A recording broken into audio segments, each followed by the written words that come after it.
Welcome to the Sports Hangover. I'm Michael Benatar, joined alongside J-Dawg. Mike, it's good to see you. I'm not in LA this week. I'm in the workout room of my aunt and uncle's place in Palm Springs. So that's what people are seeing on video. If they're only listening to audio, they're really missing this workout machine that, by the way, my aunt won from Wayne Brady on Let's Make a Deal. Whoa. How about I was that? going to say, I think that kind of machine is very expensive because it does everything. So you have push, pull, you got it all there. It looks great. She won it. I told her to go on Price is Right. Keep winning things. Mike, it's good to see you. Listen, we had our first sunset around 5 p.m. yesterday. Did you survive that one? My kid wanted to go to bed extra early and was getting grumpy. We couldn't extend it any further. So I think he almost went down at like 5:45. It's time change. It's weird. It feels very weird out.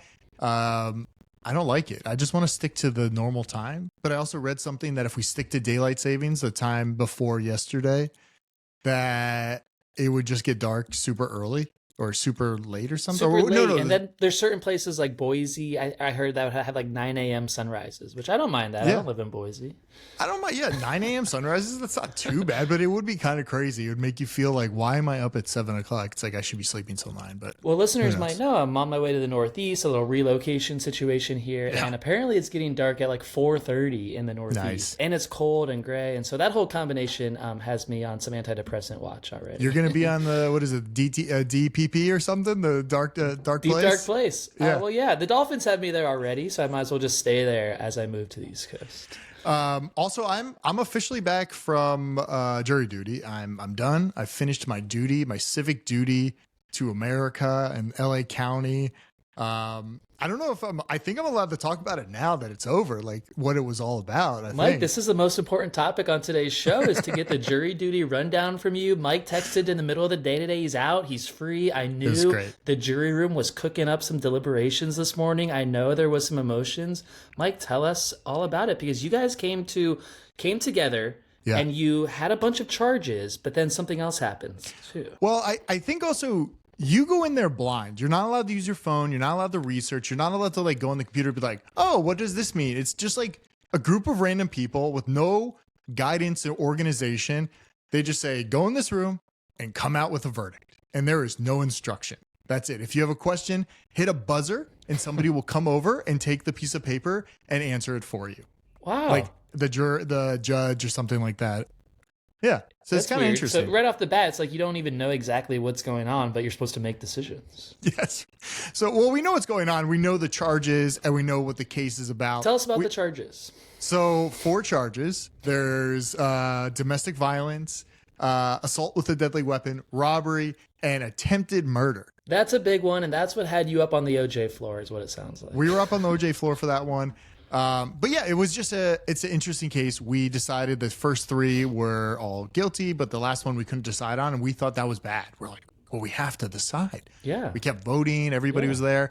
But we ended up going with, we were undecided. We were split 50-50 and it was a mistrial. So I guess that just gets thrown out of the current charges and maybe I'm still not even sure what happens. I don't know if he gets recharged for that or it's just like, well, you have these 3. And if they want to go fight it or something, I have no idea. So that's what happened. First of all, let's break this down. It's not shocking that you were on a jury that came out with a mistrial because you were very argumentative as we've done for 15 years on this pod. So I'm sure not everyone was swayed, but that's crazy to call it a mistrial, but you all agreed on the other 3. You just couldn't go all the way. There must have been like a high level for attempted murder that you couldn't quite prove to the room. I think it was hard because the way the case went, it was like people kept going back to like the statement of the facts that we have and like, what is attempted murder? And there's like 2 lines. And if you have some reasonable doubt, which they kept saying, then it should be not guilty. And then if everybody, the thing also stated like, everybody's going to have some kind of doubt and that's okay because you don't know what's going through anybody's mind. You don't know anything like that. So to you, if you look at the evidence, you might be swayed and say, hey, this is attempted murder, but some other people were the other fence and couldn't do it. Also, it's like, feels weird. Like I will say, I don't know why they let citizens do this. I feel really bad because it's like, we don't know what we're doing and you put us in a room and we have to decide the case based off the evidence and the That's lawyers. exactly the point. You're unbiased. You don't know these people going in. You don't have predetermined thoughts on the situation. You go in blind, like you said, and you're supposed to form an opinion. But not everyone could have the opinion formed at the end. I hope this man doesn't walk free after everything he did, because you guys couldn't convince the room of what actually happened. Listen, it was very much like we went around the room and we each spoke and had different ideas. And it just kind of, after a while, it's kind of like, you know what I was telling our mutual friend, it's like, no matter who you're voting for, you're not going to convince the other side to vote the other side. That's never going to happen. Right. And I realized halfway through deliberating, we're never going to convince these other people. They're set in stone thinking this way. And that's why we ended up going in on this Monday. We could have maybe finalized it on Thursday last week or Friday or whatever. You went back today for the murder charge, like that last one, to try to figure it out. Well, also robbery. We figured out, we didn't understand what the robbery in the second degree was. That's also what we had to figure out. But you all landed on an answer on that one. We did right away after we got the definition of what second degree robbery was, and we understood it a little more. We're all like, well, I mean, there's only a few people remaining to come to the other side, but it's hard to convince people when everybody has the facts, but everybody interpreted differently. So it's hard. It's very hard. So I like how you link it up to politics, where it's like everyone is kind of has their idea going in. But I thought you have to come out of the room. Like, you're not supposed to leave the room until everyone agrees on something. So that's what we thought too. But then we found out each individual charge, you treat it as its own separate thing. So no matter what, it was going to get charged on something if we all agreed on something. But then the judge had to go around and ask us, like, do you agree that you cannot come to a determination of like what this charge will be if I give you more facts or anything like that? Or do you want to hear more of the case? And it's like, well, we have all the facts. We listened to the transcript and watched videos. We did our due diligence, and it's like, we can't decide. We didn't know what it is. You were there for weeks. You did more than your due diligence. What do you feel, done. Mike, how do you feel about the people who didn't agree with you? I don't know if you want to exactly tell us where you were at in the murder charge and where they were. You don't have to if you don't want to, but how do you feel about the people that disagreed with you? I think the way it was presented and the way people interpret it, you can see different ways of doing it. But to me, I thought if charge 1 and charge 2, which is domestic violence plus assault with a deadly weapon, if those two are true, how do I not say there was an attempt of murder? Because the way it was posed to us was, hey, if I go shoot Jeremy and I miss, that could be attempted murder, which I found kind of crazy. Like, I guess that is. You attempted it. Yeah. So that's an interesting thing, right? Like, that's the way I kept thinking about it in my mind. So yeah. So I don't know how much detail. I don't even know if we could be talking about this, but I feel like it's very vague. I mean, Mike, jurors do interviews after trials. They do exclusives. This is like our TSH exclusive with you. I think people can read about this in the LA Times tomorrow. It'll probably be on one of the first few pages. They can quote the Sports Hangover juror number. Do you want to give your juror number? No. We don't do that. We don't do that. Okay, not juror number. But we're giving you the scoop on this trial that'll be in the LA Times tomorrow. Tell me this: we have a lawyer friend listening to the show. He spent his not his whole career, because he really pivoted to that late in life. But partial career. Tell us about your view on law. I mean, is this all a great system coming out of this, or do you feel really lost that this is how things are decided in courthouses every day? I would say it works well if you have somebody that can tell a good story, because that is all that it came down to in the courtroom. Because you didn't understand why they were going through all the details. I had no clue, right? They go like, well, why did you do this? And why? And you turned here and this came this way and pointed and had like maps and stuff. I think it's honestly, you get somebody in there that can tell a convincing story and a narrative to guide you in a certain way, then you're going to always win. But if you have somebody that can't figure out a good story and figure out a way to tell it, because if the defense had a better story, I would have been like, oh, I fucking believe this guy. Like, look at who they brought up. Like, this is the eyewitness isn't trustworthy. But it wasn't that case. So I think it's just like, get a good lawyer, basically. Get somebody that can tell you a story. I think next time, if I ever need a lawyer, which I haven't needed one. Well, you normally text our friend. Are you about to say you're not going to text our friend and get a good lawyer? I think if I was going to get a lawyer, I'd want them to convince me for them to want to be my lawyer and give me a story. Like, sway me. Because if you can sway me, Maybe you could sway the The jury. person who committed the crime to sway you. Okay, I like where you're going. Yeah. That's my take. Yeah, that's my take from it all. So it sounds like the defense did not have a good storyteller. He was just not as good a storyteller as the prosecution was really telling a There great story. wasn't much of a defense, and there wasn't much evidence that would say otherwise, that something did not happen, because it was very like, oh, well, there was a bush blocking the view of the eyewitness, but like you would see a picture and it's like a tree and the bushes are way up high on the tree and the window's right there. So it's like, you can pretty much see everything.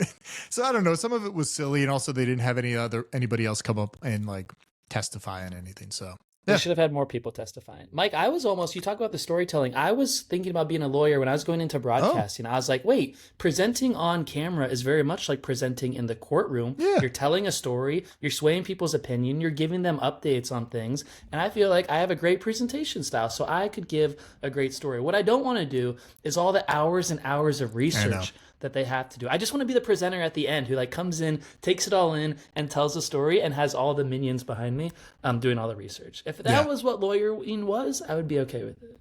Yeah, it definitely seemed very detail oriented, and you had to remember all the facts and like go over everything. So yeah, it doesn't seem that fun. It definitely felt like, ooh, this could be a TV show, but you had to cut out basically 90% of it because it's so boring half the time. But yeah, it was interesting. I hope I never have to be a juror again for at least another 20 years. I think you have a few years until you're on the hook again. But you're actually on the jury. It's so rare to actually be chosen. Maybe you get longer. Maybe it'll be like 10 or 20 years for real until you do it. I hope. Yeah. I mean, yeah. That'd be great. Well, that concludes the Sports Hangover Law and Order edition. Good 10-minute episode of our new law and crime podcast there. We'll get more into this as things go on. Mike, there was another guilty charge given out. So you weren't the only one dropping guilty bombs. Getting guilty? The New Orleans Saints dropped a guilty bomb on their head coach, Dennis Allen. He's guilty of ruining the franchise. Really, there's a lot of people in New Orleans guilty of this. We've been talking about Derek Carr's salary cap situation for years on this podcast.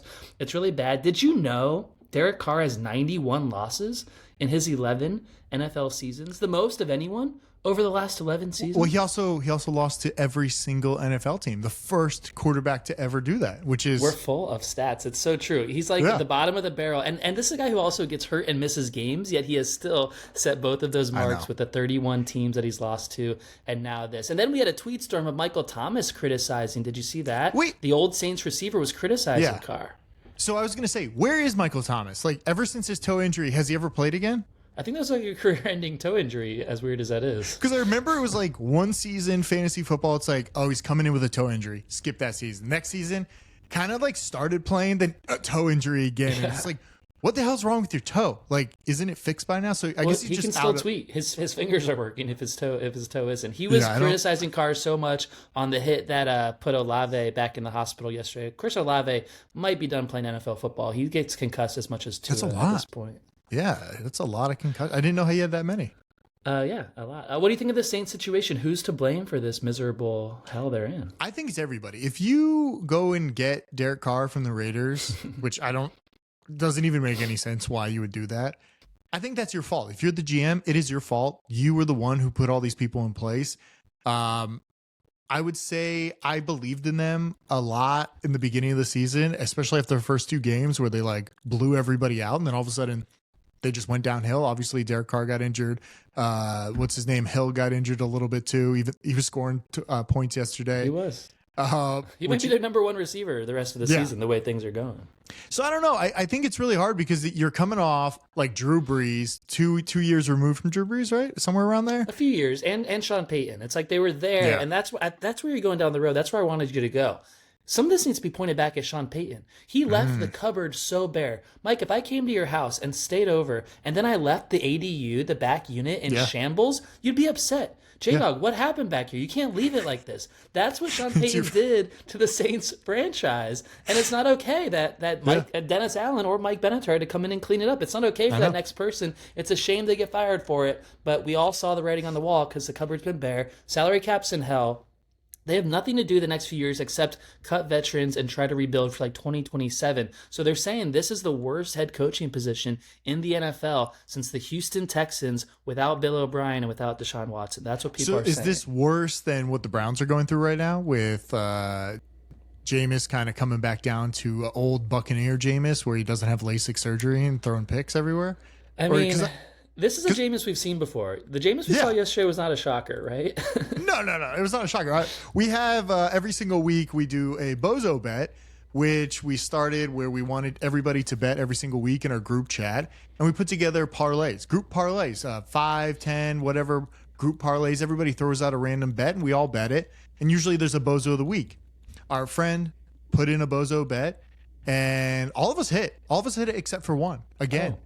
And we were doing so good. And I think the way I just feel like what's going on right now in the NFL, I just feel like it's hard to, I don't know. I feel like to me, I'm having such a hard time betting on the NFL because of how hard the games are to predict. Like I can't predict anything. Like everybody's all over the place. Like, are the Browns good? Is their defense good? I don't know. They don't look good yesterday, so I don't know. Like this is how the casinos got built, by being hard to predict. We all know that the guys at home hosting podcasts are not typically stealing money from Vegas. As hard as we try, it's very hard to do. It's been another wacky NFL season. You're right. It's been very unpredictable. I know you are in a contest with me where we both pick 5 games a week, and Mike actually has 2 entries for our audience into this. One he's trying to win with, one he's trying to lose with, and I swear every week he goes 3 and 2 and 2 and 3, and it's like you can't tell the difference between the one he's trying to win with and the one he's trying to lose with. That's how tough it is.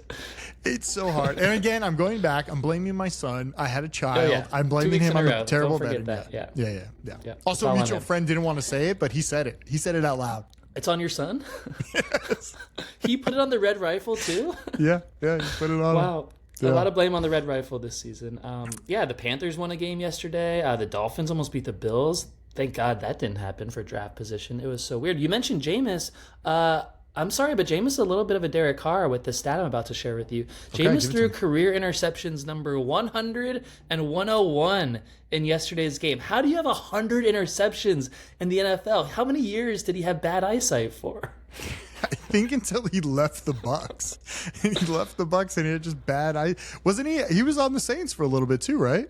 He was on the Saints. He was making headlines there. Yeah. Now he's in Cleveland. I don't know. I just like Jameis is bad. We don't know what's going on in the NFL. Kansas City's bad, but they win games and they're playing tonight. I really wanted to take Bucks money line, but I can't do it. It's just too scary for me. There's just a lot going on. I don't like that line tonight. I know the game happened in the past tense for most of our listeners. Yeah. The line was 9. The Chiefs always play 7-point games all season, so I do think the Bucks covered last night. Well, we'll see. I'm not betting on them. Can we talk about the real gambling we came here for, Jeremy? We wanted to talk election. The election is tomorrow. Do people get like the day off tomorrow? Are they no, allowed? Which is crazy. Like of all the random days we do get off, why is election day? Like go vote. Why is that not a day off? Also a day to watch the TV news because we're all gonna be locked in no matter what. Yeah, I'm kind of excited. So I signed up for, I think it was the only legal sports, not the sports, the only legal platform to bet on the election called Kalishi or something. And I have no idea how they're the only legal one to bet on, but you can go on there and bet on who you think's going to win. And they verify all your information. They like took my social security number. They did everything. And you can bet like, I don't know. I can't really see that, but that is like, yes, Donald Trump. And you put money, yes or no, on who you want to win, and you can win money based off the odds. Do we have a current line? Can you tell us the line on tomorrow night's game? Yeah, so current line is 56% of people believe Donald Trump will win, and Kamala Harris, 44% chance, and that is based off $218 million worth of bets. I also have stats on it, too, if you want to jump into it, because I feel like today and tomorrow, great time to bet. You're allowed to bet until it's finalized, I think. And there's also off-market platforms as well, because the odds swing. Well, I was going to say, there's a lot of markets out there. Polymarket is out there, but apparently Americans can't participate in Polymarket. Which is weird. Only foreigners, which you don't know where that foreign influence is coming from. Yeah. And then in your world, one cautionary tale I would just mention is what people might say is a lot of white men do the sports gambling in America. And we can say that's who's doing most of the gambling. And so maybe a lot of white men are influencing the polls. Now, 55, 56% on Trump, that's about where most people have it right now. If it's not 50-50, Trump might be 51, 52, 53%. So that's not crazy to say. No, but what's weird to me is that the fact that the polls and the betting markets are similar in what we're getting from them, right? Like, we don't know who gets these polls. I don't know if they're just polling people in Pennsylvania because they don't care about people in California and like, we're not going to poll you. We only do it in this one small town in Pennsylvania and call and do all this stuff. I feel like that's crazy to think about. Like, I heard something where it's like, if you're off by 1 to 2 to 3%, that's like millions of different votes, right? Something like that. And I don't know how we trust the polling so much because I feel like it's always been a little off. So I'm basing it off of like, I'm going to bet if somebody goes up big, I'm going to bet on the other side because I think you can get a little money. Because the last time Trump was in the race, he went, his odds like dropped and then skyrocketed as a favorite, and you could have gotten him at like 4-1 odds or something, and then went to -135. But and that's an important point with all the states. Obviously, are certifying their results at different times and counting at different times. Some allow a ton of mail-in ballot that are already counted. Some start counting the mail-in ballots like at 8 p.m. tomorrow. So it's all different based on the states. What it seems like happened in 2020 is Georgia looked like it was going to Trump, and so everyone said Trump's going to be elected, but the data wasn't fully in yet. And so you're going to see these swings throughout tomorrow night. It's going to look like one thing. I think we shouldn't get emotionally invested in that and let it play out a little bit more because it's likely to flip a few times. I don't think we're going to know Tuesday night unless it's like a blowout, but I don't think many people are expecting a blowout either way. No, I don't think so. But here's some odds. So Donald Trump's odds have narrowed from 65% to 57%. Despite this drop, Trump continues to be viewed as a front runner in most markets. These are betting markets, not just like the polls. So the election betting markets, the activity was like popping. So over 58 million in bets were placed Friday morning through Monday. I actually placed a bet on Saturday. So I was part of that. Saturday and Sunday were the busiest days of the election since the inception of this app. But you're telling me that he's gone down 63 to 57. So this late money, we're saying late money if we relate it to a sports game, is coming in on Kamala. Yeah, and we don't know what that means. We don't know if the sharps are coming in on her. I think it is. It's there's a podcast I like to listen to. I'm gonna give them a shout out. I really think these guys are super smart. I don't know what their deal is or why they do this podcast, but it's called Bet the Process. They're ultra nerds and they break down stats. They had what's the guy Nate Silver on that built 538. Mutual friend loves that guy. Yeah, I love him so much. But he had him on and they were talking about just odds and like the prediction market and how, 1%, 2%, stuff like that. So if you want to listen to it, I think the last episode was talking all about the election.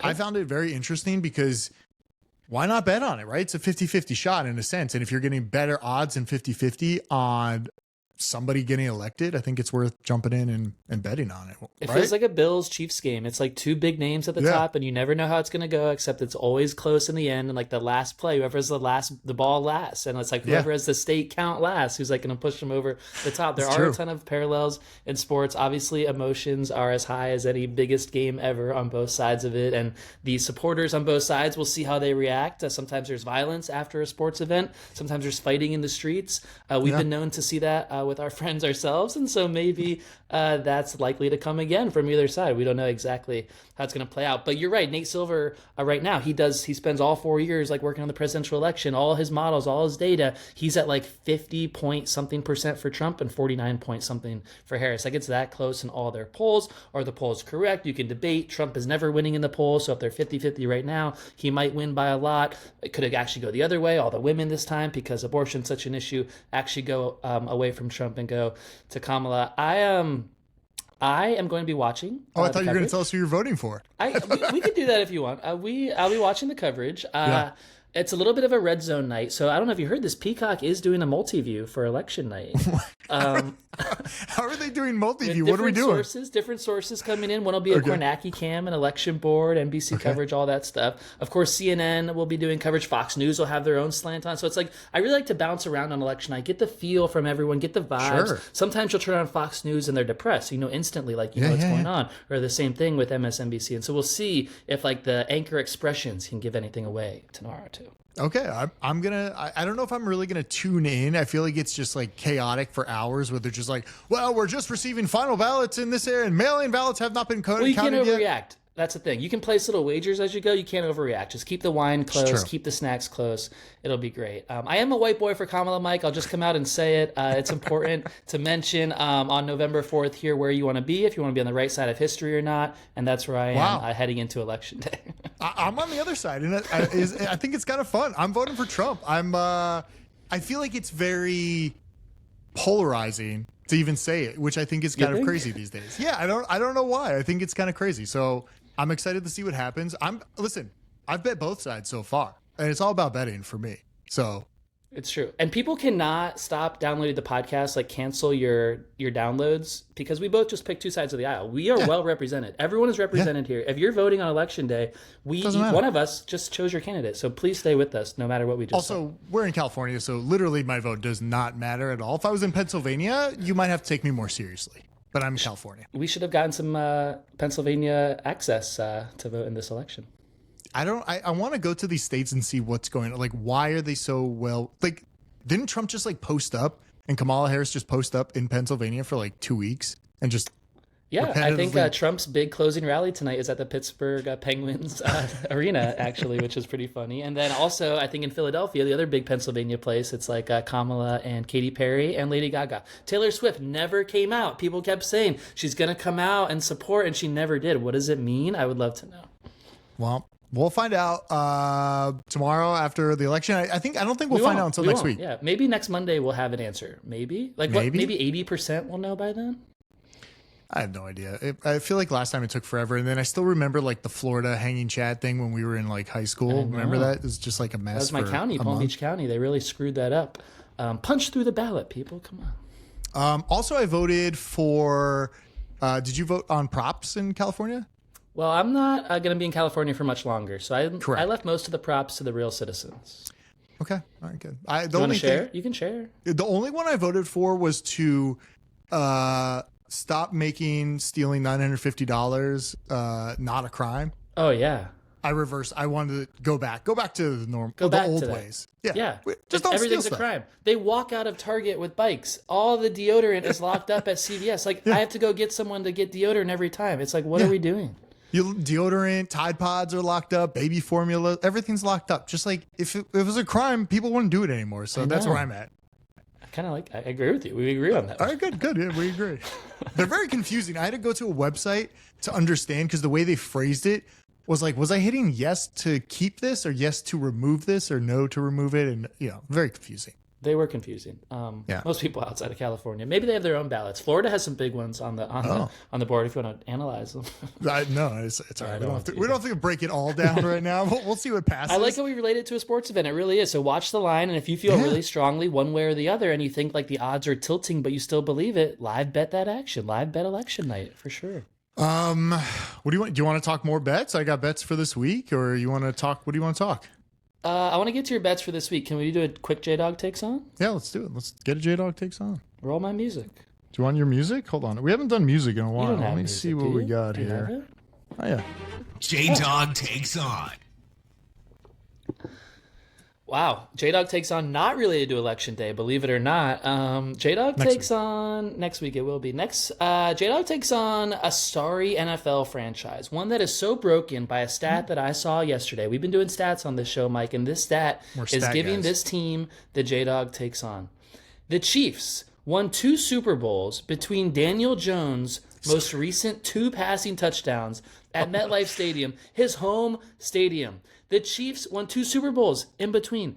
Daniel Jones, you are not a real quarterback. Brian Daboll, you are not a real head coach. New York Giants, you are not a real football team. Fans of the New York Giants, you do not represent a real NFL team. None of this is real. If there was relegation at any point in the NFL, which we surely need to put coaches' asses on the hot seat much more often, so the Saints don't go down a road as bad as they are now. If relegation existed, the Giants would be out this year. I know there's bad teams everywhere. I know the Panthers and the Browns exist. I know the Dolphins exist. The Giants have been mediocre for so long. And then they do an off-season reality show because they think people give a shit about their franchise, which they don't.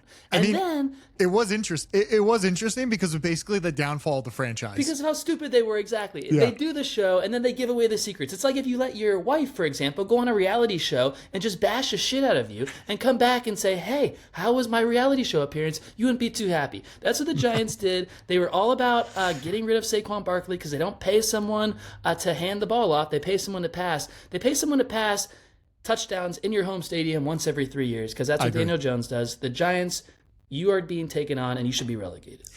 I honestly cannot believe he is still a quarterback and that coach is still a coach in the league. I know, they're both there. It's like, what is happening? Even Bryce Young was benched and he was the number 1 overall pick. It's like, you got to bench a guy. I know the backups aren't as good. I don't know if Tommy DeVito's still there.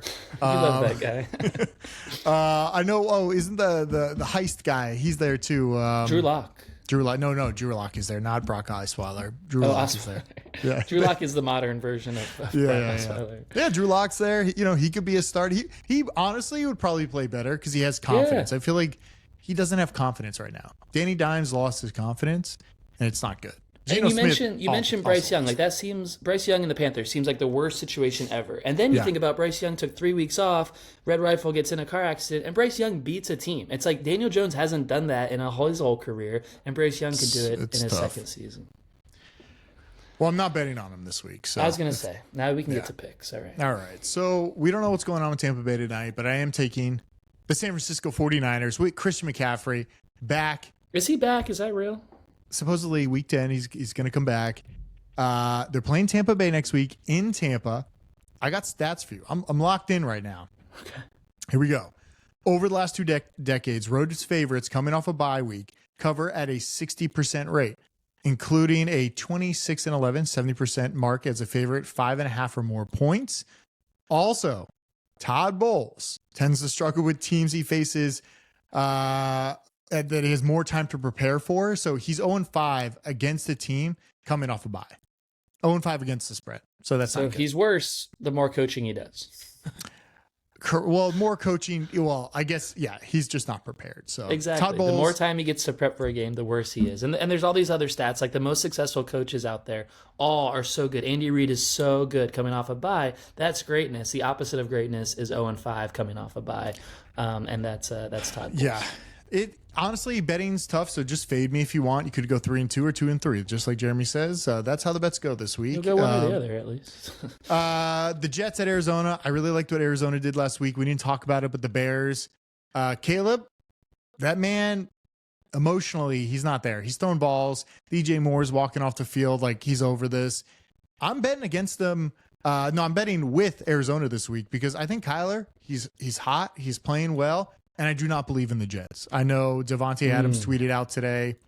He's like, "Oh, it took some time to build Rome." That's what he tweeted out today. Okay, that's a terrible tweet. Like awful. Like get traded before the trade deadline, Devontae. Like that's your best bet to get out of there on time. The Jets won a game against the Texans last week on Thursday. That was another weird outlier of this NFL season.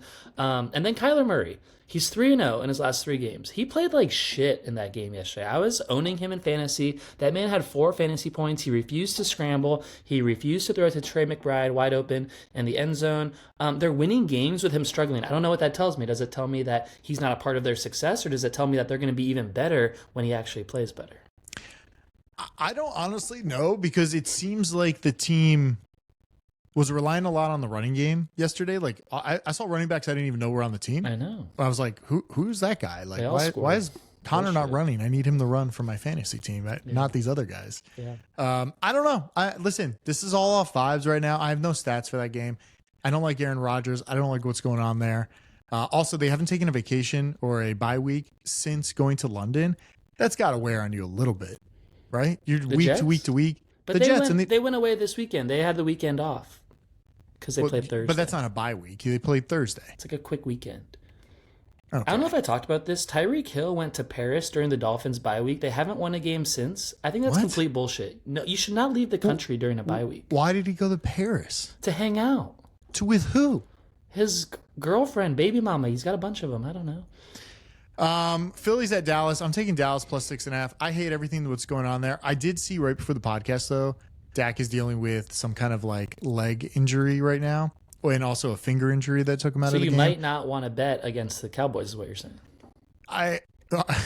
Should I bet with the Cowboys? Maybe if he's out, they may get better. Well, I was going to bet with the Cowboys because they're getting 6.5 against Philly. I don't think Philly is playing good football. They kind of look like they almost lost to Jacksonville. I heard Trevor Lawrence had the ball on like the 10-yard line, down 5, about to win the game, and he threw an interception. That's what I heard. Well, that's Trevor Lawrence. That's what's Nick going on. Sirianni. Some people said he should have been fired even though they won the game yesterday. I fired him 3 weeks ago on the pod. I don't know why he's still here. I don't know. So, and it's also a division home dog. I like want betting on the Cowboys because Cooper Rush might actually be better than Dak. Sometimes those guys that step in are a little like surprising, you know? Just like this next game. I'm taking the Saints. I'm taking that new coach bump. I didn't believe in it early in the season. I'm believing it now because I saw what happened to the Panthers. Yes. The new quarterback bump. I'm doing the new coach bump. They're playing the Falcons at home, division home dog with a new coach. Blindly bet it. Easy money. Wait, the Jets fired their coach early in the year. They lost again after. There was no new coach bump for the Jets. You're saying it's different for the broken franchise that Dennis Allen killed. I think, listen, I think Derek Carr feels bad and hopefully he rallies the team. I think it's about like coming together. Guess who's not going to do that? Aaron Rodgers isn't going to sit down with everybody and be like, come on. He's going to like, you fucking suck. Get out of the building. I don't want you here. It's true. Derek Carr, emotional guy. I don't know who the interim coach is in the Saints, but I'm taking the Saints this week. Maybe Michael Thomas should come coach Derek Carr. See how that goes. I'm betting another team that we haven't seen play because it's still Monday, but I'm taking Denver +9 at the Chiefs. Wow. The Chiefs are squeaking by, winning these games, barely covering these games. Also yesterday, 13-1 favorites yesterday. Blindly bet favorites 13-1. So is the NFL kind of righting itself? We made it through 9 weeks, and now it's like we know who's good, and those are the good teams. Yeah, the lines this week are kind of crazy. So that I'm taking 9.5 at the Chiefs. Casey hasn't been playing great football. I know Denver got blown out yesterday, but I think this is a division game. You're a division dog. Play them well. Play them tight. We'll see what happens. I need Bo to win a game to get me my 5.5 wins for the Denver Broncos this week. Oh, yes. It's personal. It's personal for you. It is Bo personal. was not good yesterday. He caught a touchdown. I don't think he threw did for one. He was feisty catching that touchdown. He was feisty. Yeah. Bo is really hit or miss. He's won some big games. He's looked terrible in some big games. I can't tell about Bo. Maybe that's how rookie quarterbacks are supposed to be. I don't know. All right, Mike, we'll one be back. team you didn't mention, the Seattle Seahawks. Just want to ask, what is wrong with them? I think the problem is Geno. 3 picks. It's not good. You can't win games with 3 picks. You can't do it. It's just like, they got a new coach. Things are changing. Pete's gone. It's like the whole culture shifted. They got to like settle in and figure out what's going on. Geno is not the answer. I don't even know if Sam Howell's the answer. At this point, we're a Sam Howell podcast. At this point, just lose the fucking division and try to get a good draft pick. Wow. Well, that's my team. The Dolphins are doing at 2-6. They're definitely doing that. Yeah, and Tua's still running. Tua's out there running head first. Crazy. Did you see him? Did you see him dive, or is that? Yes. I hope. Yeah, he dove again. I think he was trying to go for a first down, and they marked it a first down. Then they looked at it, and he was short of the first down because of how he dove. Yeah, I know. Yeah, it's not good. It's not great. Dolphins are not good. All right, good show. We'll be back next week with a new president. Maybe we won some money off of it. Maybe. You might be. I don't know where you're going to be. Are you going to be in another country? Next we'll week, out. I'll be in the country, not the next week. Okay, good. Okay. All right, good show. See you.